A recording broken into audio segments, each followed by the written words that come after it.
production, illegal trade in small arms and light weapons, maritime protection, sexual orientation and gender identity, reproductive health as well, early and forced marriages, migration and development, reform of democracy and human rights. The present state of the world calls for our focus to the dangerous issues: war, economic inequality, climate change, and even democracy. This is the high time parliamentarians from around the globe should come forward to take such pertinent issues head on and influence domestic and international policies for addressing these. Looking at the Pakistan's context, these concerns are very important.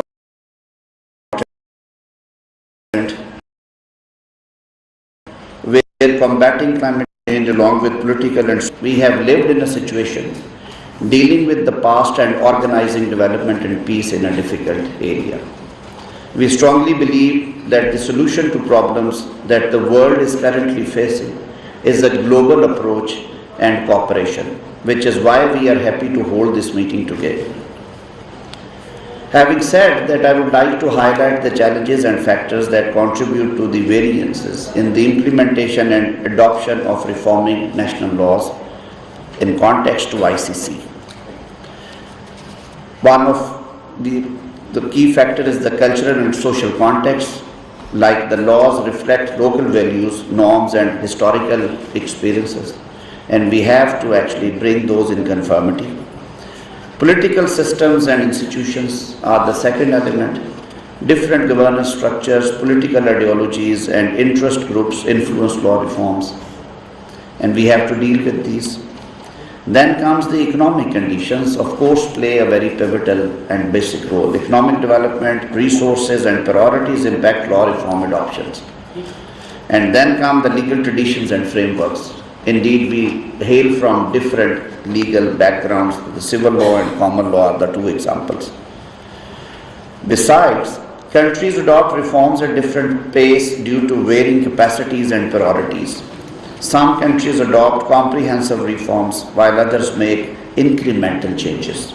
Therefore, effective implementation and enforcement of reform laws vary across the countries. Pakistan's contribution to international peace and justice is one of the areas I'll take a minute. Pakistan has always stood for the values of peace, stability and human freedom. We have participated in many UN peacekeeping operations and actively participated in various regional and global peace initiatives.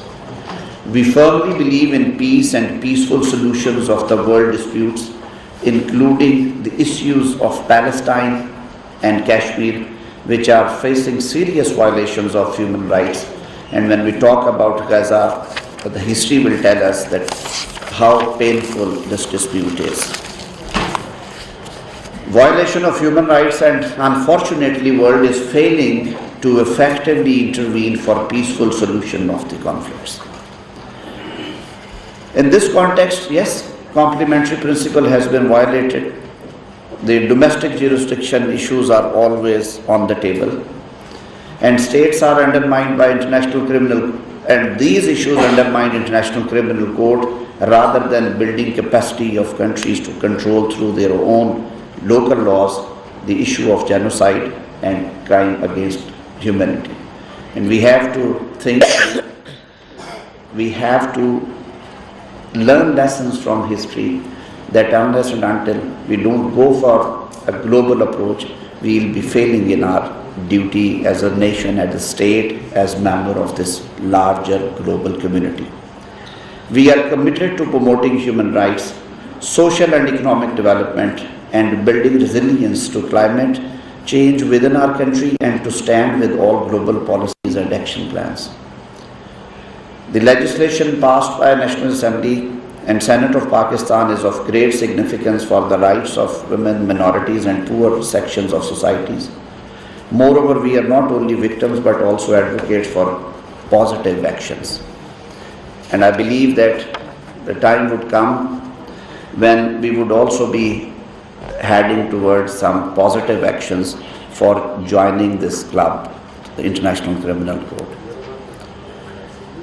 Worthy parliamentarians from global parliaments, on this day we all appreciate the great role we play as representatives of our people, not in our countries, but for global citizens, for this beautiful planet.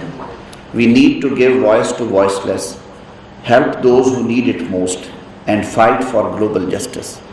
And this is one of the areas where we should raise our voice against the crime against humanity, the horrible crimes like genocide. The work we do in gatherings like this should benefit the people and produce results, work that will be remembered for years to come, work that would benefit the posterities. This agreement is more than just talk. It is a call to action. We must also use our unity and influence to support the rule of law, protecting human rights, and work to address issues such as extremism, inequality, genocide, and crime against humanity, the war crimes. At the end, I would like to express my sincere gratitude to all of you for coming together for this wonderful event. Your contribution will help build a world of peace, justice, and respect.